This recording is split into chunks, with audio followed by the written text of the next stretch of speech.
Scene के starting में हमें एक ही फ्रेम में बहुत कुछ देखने को मिलता है। यहाँ पे बहुत सारे स्किबिडी टॉयलेट्स मिलकर एक एस्ट्रो टॉयलेट का सामना कर रहे हैं। अब यहाँ से एक और स्किबिडी टॉयलेट आकर उनके साथ हमला करने लगता है। यहाँ बीच में एक लंबे टांग वाला स्किबिडी टॉयलेट है। इससे पहले हमें स्किबिडी टॉयलेट एपिसोड 66 में ऐसा ही एक लंबे टांग वाले स्किबिडी टॉयलेट को देखने को मिला था और ये शायद उसी टॉयलेट का अपग्रेडेड वर्जन है। साथ ही में इस टॉयलेट का साइंटिस्ट टॉयलेट के जैसे रेड आइज भी है और इस टॉयलेट के बारे में वीडियो में आप आगे और भी बहुत कुछ जानने वाले हैं। इधर इस टॉयलेट के ऊपर आप यूएसए का फ्लैग भी देख सकते हैं और इन सारे टॉयलेट्स के मिसाइल लॉन्चर्स बहुत सा मिलिट्री टैंक्स के मिसाइल लॉन्चर्स जैसे दिखते हैं। तो अब मुझे लगता है कि मिस्टर बूम ने यहाँ पे यूएस आर्मी का रेफरेंस देने की कोशिश किया है और शायद इनडायरेक्टली यही बताना चाहते हैं कि यूएस आर्मी भी ऐसे ही अपने जी जान लगाकर अपने दुश्मनों का सामना करते हैं। अब कैमरा घूमते ही दिखता है इधर वो एस्ट्रो टॉयलेट भी अपना जी जान लगाकर हमला कर रहा है।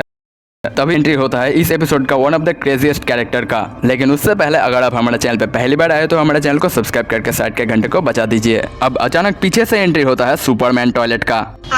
जी हाँ, आपने एकदम सही सुना, सुपरमैन टॉयलेट, क्योंकि ये बहुत सा कार्टून सीरीज के सुपरमैन जैसा दिखता है और सुपरमैन के ड्रेस के जैसा इसका भी कलर पर्पल है और साथ में बॉम्बा टॉयलेट के जैसे इसके साथ एसिड के बैरल्स भी है। फिर वो एक सच्चे हीरो की तरह उस एस्ट्रो टॉयलेट पे ब्लास्ट होकर अपना जान दे देता है। लेकिन स्किबिडी टॉयलेट सीरीज में सुपरमैन क्यों? तो हो सकता है मिस्टर बूम डीसी का फैन है और आप भी कमेंट में बताओ आप किसके फैन हो, मार्वल या डीसी। फिर वो एस्ट्रो टॉयलेट डैमेज होकर नीचे गिर जाता है और उधर से वो स्किबिडी टॉयलेट उनके लेजर से उस एस्ट्रो पे हमला करके उसका खेल खत्म कर देते हैं। लेकिन तभी एंट्री होता है एक और दूसरे एस्ट्रो टॉयलेट का और वो कहता है how dare you resist traitors come, यानी तुम्हारा हिम्मत कैसे हुआ जातिवादी होने का, गद्दार गंदगी। अब ये वाला एस्ट्रो टॉयलेट उस एस्ट्रो टॉयलेट से ज़्यादा पावरफुल होने की वजह से वो उन स्किबिडी टॉयलेट्स पे हमला कर देते हैं और वो लोग डिस्ट्रॉयड हो जाते हैं। अब ये सब देख के पीओवी कैमरामैन और उसके साथी कैमरामैन अपने अपने जान बचाकर भागने लगते हैं। यहाँ पे ब्रिज के ऊपर एक स्किबिडी टॉयलेट है और इधर साइड में फिर से एक और दूसरे लंबे टांग वाले स्किबिडी टॉयलेट को देखने को मिलता है। इसने चश्मा और मिलिट्री का हेलमेट पहना हुआ है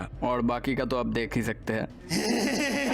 यहाँ ऊपर से एरोप्लेन्स भी जा रहे हैं। खैर, अब पीओवी कैमरामैन भागते हुए आगे बढ़ने लगता है। यहाँ एक हेलीकॉप्टर कैमरा क्रैश होकर गिर जाता है और यहाँ पे हमें दो कार्स भी देखने को मिलता है। मैंने इन दो कार्स को अच्छे से देख लिया लेकिन इनके अंदर कोई भी नहीं है। फिर पीओवी कैमरामैन के सामने अचानक एक सोल्जर टॉयलेट आ जाता है और पीओवी कैमरामैन उसे मारने के लिए तैयार हो जाता है और ये देख के वो सोल्जर टॉयलेट तो पूरा शॉक्ड हो जाता है। लेकिन एपिसोड 75 में तो अलायंस और स्किबिडी टॉयलेट्स ने टीम अप कर लिया था ना, तो मुझे लगता है कि अभी तक सारे अलायंस के मेंबर्स को पता नहीं चला है कि वो लोग टॉयलेट्स के साथ टीम अप कर चुके हैं। और वैसे भी ये पीओवी कैमरामैन भी तो एक दूसरे जगह पर है, तो शायद इसी वजह से उसे भी पता नहीं चला है कि वो लोग टॉयलेट्स के साथ टीम अप कर चुके हैं और इसी वजह से ये पीओवी कैमरामैन उस सोल्जर टॉयलेट को उसका दुश्मन समझकर मारने जाता है। लेकिन तभी एंट्री होता है एक और नए टॉयलेट यानी ग्लिच एस्ट्रो टॉयलेट का और वो लाइट के स्पीड से आकर इस सोल्जर टॉयलेट को डिस्ट्रॉय कर देता है। फिर पीओवी कैमरामैन उस पर उसके बजूका से हमला करता है लेकिन वो उसके हेलमेट से मास्क निकलकर खुद को प्रोटेक्ट कर लेता है। फिर उसे हमें और भी करीब से देखने को मिलता है। अब अगर आप